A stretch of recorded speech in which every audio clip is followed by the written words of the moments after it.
Plutôt Team Edward ou Team Jacob? Personnellement, j'ai commencé par être Team Jacob, puis Team Edward, et puis avec le temps, j'ai compris qu'aucun des deux n'était bon, et on est plutôt Team Charlie, mais Charlie des films. Pourtant, aujourd'hui, je vais m'adresser particulièrement à la Team Jacob.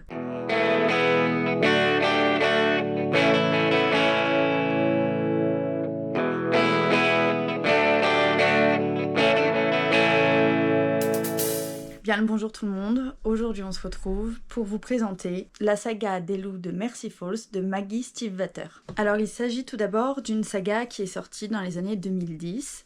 Alors attention, il y a Hachette qui les vend par exemple, puisque c'est le groupe Bolloré, je vous conseille de les prendre en occasion, de toute façon ça vous fera moins cher. Et c'est une saga qui nous a été écrite par Maggie Stiefvater, une autrice, dessinatrice et musicienne qui nous vient tout droit des États-Unis. La saga est faite en 4 tomes. On a d'abord Frisson en tome 1, Fièvre en tome 2, Fusion en tome 3, et on a un tome 4 bonus sur un personnage secondaire qui s'appelle le loup de LA. Pour vous expliquer la saga, je vais plutôt me baser sur le tome 1, comme ça je vous spoile pas. Dans cette saga, on va suivre Grace et Sam. Grace, à l'âge de 11 ans, a été attaquée par une meute de loups, sauf un qui l'a protégée et qui du coup lui a sauvé la vie. Ce loup aux yeux jaunes a continué à veiller sur Grace pendant des années. Et quand elle a atteint l'âge d'être au lycée, il me semble fin lycée, l'un de ses camarades de classe a aussi été attaqué par une meute de loups, ce qui a mis en péril du coup les loups de Mercy Falls. Grace a tout fait pour essayer de protéger le fameux loup qui l'avait sauvé il y a des années, et en voulant le protéger, elle finit par découvrir qu'en réalité il s'agit d'un humain du nom de Sam. Sam a le même âge que Grace, sauf que lui c'est un métamorphe. Quand il fait froid, il se transforme en loup, quand il fait chaud, il se transforme en humain. Sauf que la prochaine transformation de Sam sera sa dernière, et il sera définitivement loup pour le reste de sa vie. Nos deux amoureux, puisque bien entendu une romance se crée entre eux, vont devoir se battre pour permettre à Sam de rester humain, et pour pouvoir vivre ensemble une histoire jusqu'à la fin des temps.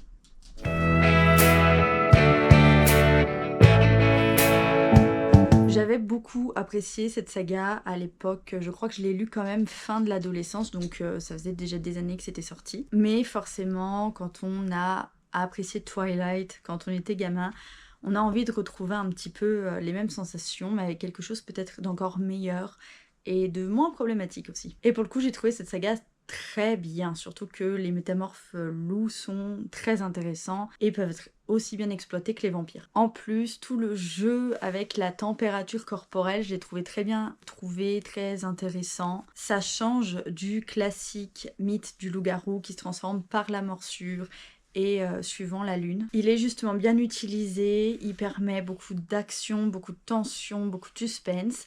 Surtout en plus avec cette histoire qu'au bout d'un certain nombre de transformations ou d'âge, je sais plus exactement, mais au bout d'un moment, tous les loups finissent par rester loups. Du coup, vraiment, on suit le couple avec cette épée de Damoclès au-dessus d'eux, à la fois parce qu'ils doivent faire attention à la température, mais en prime parce que la dernière transformation de Sam sera définitive. En plus, comme je vous l'ai dit, l'autrice est musicienne, du coup, il y a de la musique incluse dans le livre, puisque Sam joue aussi de la guitare. On a aussi beaucoup de discussions sur la famille, que ce soit la famille de sang ou la famille de cœur, puisque Grace a une relation très particulière avec ses parents. Ils s'aiment, ils veulent la protéger, mais en même temps, elle ne les trouve pas assez présents pour elle. Sam, si je me souviens bien, lui, c'est plus une famille de cœur qu'il a, et où pareil, il doit trouver sa place, en restant à la fois en lien avec eux, mais en prenant son envol. Ce qui m'a plu aussi dans cette saga comparée à Twilight, c'est que Grace, elle n'est pas constamment passive. Elle n'est pas passive du début à la fin, et encore, dans Twilight, Bella finit par se réveiller à la fin, mais on attend vraiment le dernier tome quand elle devient vampire pour qu'elle soit dans l'action.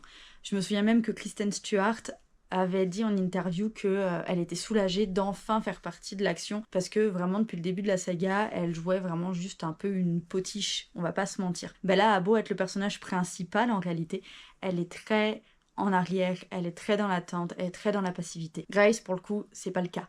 Comme je vous l'ai dit, dès le début, elle essaye de sauver le loup qui l'avait lui-même sauvé au préalable des années auparavant. Donc elle est directement plongée dans l'action. Elle réagit à ce qui l'entoure, elle ne le subit pas seulement. Et leur romance, je l'avais trouvée très cute, très douce. Elle est pas trop lente, ça va. Si vous aimez un petit peu tout ce qui va être un peu comme dans Twilight, providentiel presque, où ils vont à peine se rencontrer, qu'ils savent déjà qu'ils vont se mettre ensemble. Mais pour autant, contrairement à Twilight, il me semble pas, je ne me souviens pas, qui avaient vraiment des traits trop toxiques chez l'un ou chez l'autre. On rappelle que Edward stalk Bella, quand même. Il la sauve en passant, mais il la stalk quand même. Il rentre chez elle pendant qu'elle dort.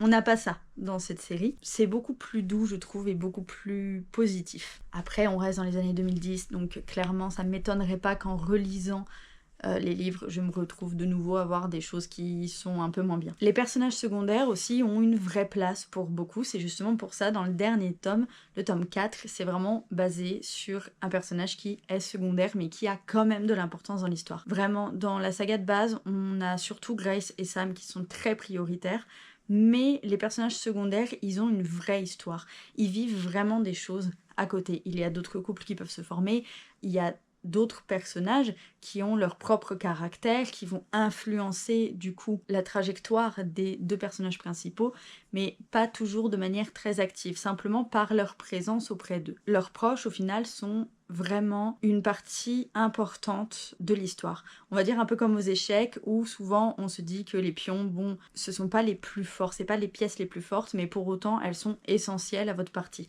Et ben là c'est pareil, on sent que les personnages secondaires, il y a besoin qu'ils soient là. C'est pas comme dans Twilight où vraiment c'est tellement tourné autour d'Edward et Bella que honnêtement je pense que une histoire aurait pu se créer même s'il n'y avait pas eu tous ces personnages secondaires autour. Et où vraiment dans Twilight c'est seulement par certains moments où les personnages vont avoir de l'importance. Quand on y réfléchit, Emmett par exemple est très secondaire, mais vraiment on a très peu d'informations sur son histoire, mais même sans ça, s'il était pas là, je pense que ce serait la même chose. Il sert seulement de ressort comique en fait quand on y réfléchit. Là-dedans, pour le coup, je me souviens pas avoir eu cette sensation. J'ai pu m'attacher justement à d'autres personnages. Et le tome 4 est justement très intéressant parce qu'on va complètement sortir de l'ambiance de la saga de base des 3 premiers tomes, puisque le personnage concerné est complètement différent d'eux. Du coup, ça vous fait vraiment un petit bonus, même si je dirais qu'il est moins bien que les 3 autres de base, mais quand même ça vous fait un sacré bonus avec la série pour rester un peu plus dans l'univers. Et je me demande si l'autrice avait pas envie d'en faire plus encore, mais même là où ça se termine, que ce soit les 3 premiers tomes ou le tome final, qui est un peu, on va dire, un spin-off, et ben ça suffit en fait. On n'a pas besoin d'en rajouter. L'histoire se clôture en fait. Il y a vraiment une fin. On a vraiment un début plus une fin. Bon, pour le coup, niveau couverture, ils ont pas vraiment bien suivi les choses. Bon, c'est aussi moi parce que les deux là sont le livre de poche, que là c'est le livre de poche jeunesse, donc c'est peut-être ça. Mais là, on avait vraiment la vibe un petit peu comme Twilight. Justement, j'ai la même édition pour les Twilight. Du coup, si vous étiez Team Jacob et que les histoires d'amour avec des loups-garous vous intéressent, je vous la conseille fortement. Et mine de rien, à force de parler de Twilight, j'ai envie vraiment, depuis quelques mois, à les relire.